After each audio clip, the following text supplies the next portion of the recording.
Finding a property bargain in Spain. Kian, let's talk about it. Let's go. Welcome back to the High Homes YouTube channel. Welcome back to another episode of Costa Insights. Kian, Hey. talk to us about bargain shopping in the real estate market in Spain.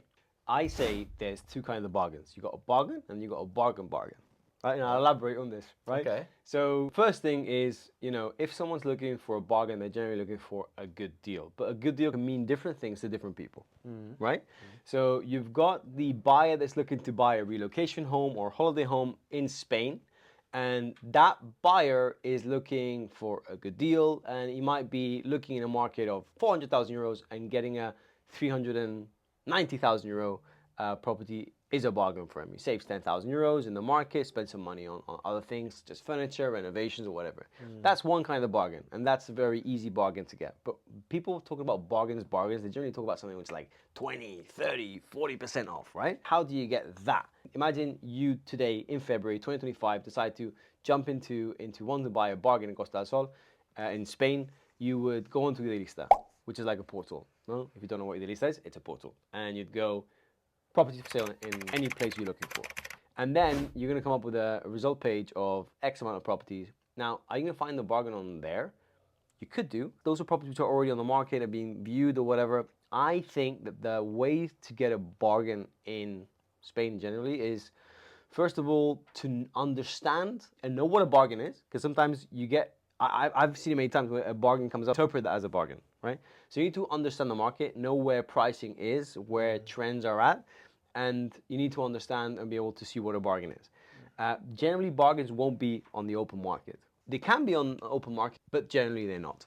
Yeah. So how do you spot them? I mean, if they're not on the open market, how do you find a bargain? And I'm quite familiar with your definition of a bargain because I know, I mean, having worked with you for a little while now, you like to find off-market sort of bank repossessions, but it's a whole universe, right? That you really got to know. And you got to know somebody who knows. Absolutely. It's not somebody who's got looking in from the outside in. Very difficult. Well, Matt, I mean, if you're a buyer and you're looking to buy a property and you find a property that's 10% below market price, does that mean you're going to make 10% when you sell it? Well, no.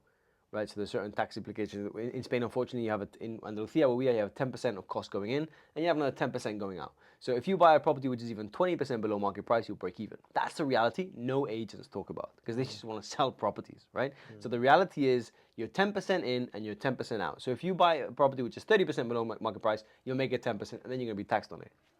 Rough terms, right? Yeah, fair enough. So like, how do we get to that like diamond? Well, you need to obviously know what that diamond looks like, right? But you also need to be well connected. You need to have, let's say, your net well spread among people which come across those opportunities.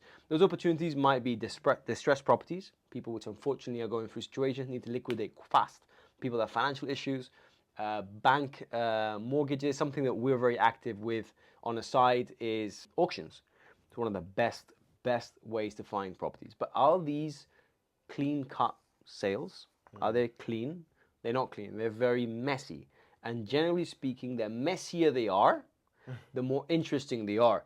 But they're not there for everyone. So it also depends on your risk tolerance. Like, how much risk are you willing to take on board? So without going too far off track here, if you're Tony, David, looking to buy a property in Costa del Sol or Alicante or anywhere in Spain, you're looking to buy in a specific urbanization, and on average the properties sell there for 400,000, and you'll be able to pick one up for 380, and you call that a bargain? Well, it is a bargain in a sense, but if your end goal is to make money in that bargain, that's not a bargain in my eyes. That's a bargain, it's not a bargain. Now, what you've just described is very much about the resale property market. Talk to us about bargains in the new construction space, because a bargain can also happen there too. Yeah, totally right. And it's exactly the same situation, identifying sort of, what it looks like, no? I'm going to be talking to what's true to my market, which is Costa del Sol, right? The reality is, in order to get a bargain in Costa del Sol, you need to, normally in new developments, is jump in very early. So you jump in when a developer hasn't got a building license, has got something to prove to the market, among other reasons, no? And in those cases, we can find developers that have properties for sale 25, 30% on the market price. And people go, why is that? Come on, they're not going to lose money. Well, of course they're not going to lose money. But what developers do is, in this day and age, developers are not like they were back in the days.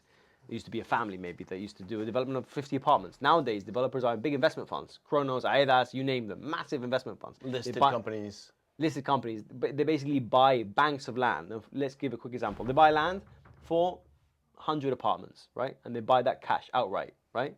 And then they'll spend €500,000 on developing a project, nice sort of concept of everything, and they'll get the concept, the project approved by a town hall, right?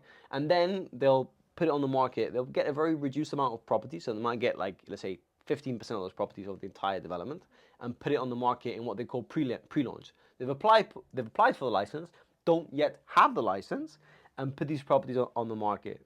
Why do they do that? And those properties, are going to be at like minus 25% of market price. Why do they do that? And people go, well, they're going to lose money. Well, not really, because they've only got one thing to prove, and it's to the bank that they've got a successful project, right? So they want to approach the bank saying, hey, I've got 20% of this development sold out, right, in reservations without getting the license. And once that happens and they're able to go to the bank and say, hey, I've got 20 people buying here, the bank will go, okay, we'll finance the project for you. So all of a sudden, the only thing the developers have to do is, let's say, make a down payment of the land itself, develop the project, and the bank is going to take care of financing the entire project for them. So in what they lose, they won't really lose money, but what they don't make on those initial properties, they'll make incrementally as the project goes on, because as the project goes on, they're going to be increasing prices as they sort of sell. And they don't want to sell everything at once. And that's the big thing. And I mean, that's one of the reasons why we pride ourselves on getting all of the new launches out as early as possible, because, well, predominantly, frankly, we want our clients to get first dibs on those first units, because we know that the potential for appreciation of the value of that is much better. So you see, like, we've seen developers in the last year, and especially now, there are some developers that bring their properties to market in pre-launch stages, and they're not really that interesting. Pricing, right? As a concept, if you're looking for a property in that location with that view and you love it, fair enough, right?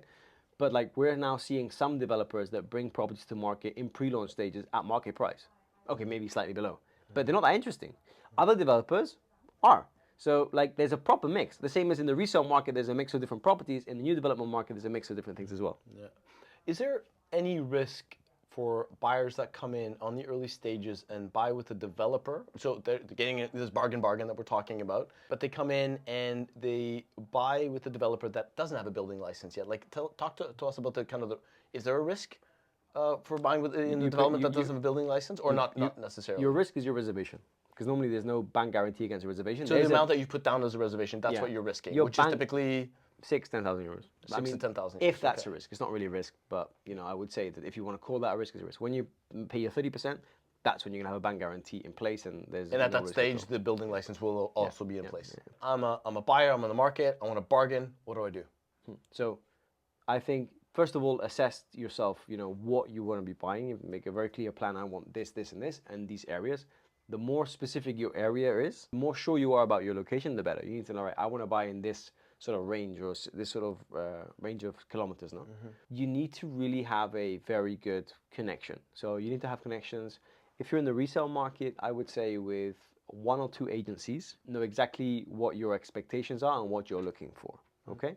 And then be trigger ready. Like, be trigger ready. Like, when a property comes on the market, you need to have the bullet in the gun and ready to shoot. If not, you are going to be losing your competitive advantage among other buyers. So in other words, how does that mean? Cash ready or mortgage ready, or whatever. Yeah, pre-approved for a mortgage and just ready to go, ready to pull the trigger on the property. Yeah, exactly. Yeah. I mean, in my career, I've seen it happen many times. People go, I'm looking for this. When it comes up, let me know. And then it comes up, and it's like, oh God, yeah, but I just need a month. Like, gone. You need to be fast. Like, I can say, like, I run a investment company on the side, as you know. And when something comes up, you need to be. I mean, it's like if you sleep under your pillow, you need to sleep with the gun. But that's the analogy here. Is there a database of these bargain properties, these so-called bargain properties? If Idealista isn't the place to find them, then where is? No, is it the agent? There isn't. It's all connections. Bargains can be anywhere. Like, but a bargain also be hidden in plain sight. Okay, so maybe a bit contrary to what I've said before. If you see a property in Idealista that's been on the market for 7 months and it's not shifted, like, you could go in there and make an aggressive offer. You might take it. Yeah, price so too high. exactly. So it could be hidden in plain sight. But generally speaking, the really juicy deals, you won't see them come to market. You know, actually, agents are the ones that eat them up and sell them on. You know. Okay, Kian. Yeah. So the conclusion of this video is that there are bargains out there. You just need to have the right connections and be able to move fast. I posted a thread on this, and I'm just gonna read it out. And by the way, once a week, I'm now trying to, you know, put in writing some of my thoughts on real estate. So, by the way, if you guys don't follow us on socials, you should follow High Homes on socials. And if you want to follow me, you can follow me too. This is what I said, right? So I want a good deal. This is what we hear every day in real estate. But getting a good deal is like getting results in the gym. It doesn't happen overnight. You need to put in the work. And my bullet points were, you need to know the market, you need to master location, you need to build your circle, i.e. lawyers, agents, insiders, that give you that extra edge, no? 4, be trigger ready, that's my favorite one. Then number 5, which is take action. Kian, thanks again. It was nice to sit down with you and talk about bargains here on the Costa del Sol. These Costa Insights are awesome, especially on a rainy day like this. Like, you know, it's great to be I know, rare. It's a talking rare about rainy day, a isn't rainy, it? rainy day. Absolutely. All right. Thank you guys very much for tuning in once again to another episode of Costa Insights. And if you're not already subscribed to the channel, please don't forget, like this video, comment down below, subscribe to the channel. We appreciate all the love you give us. Have a great day. Hasta luego.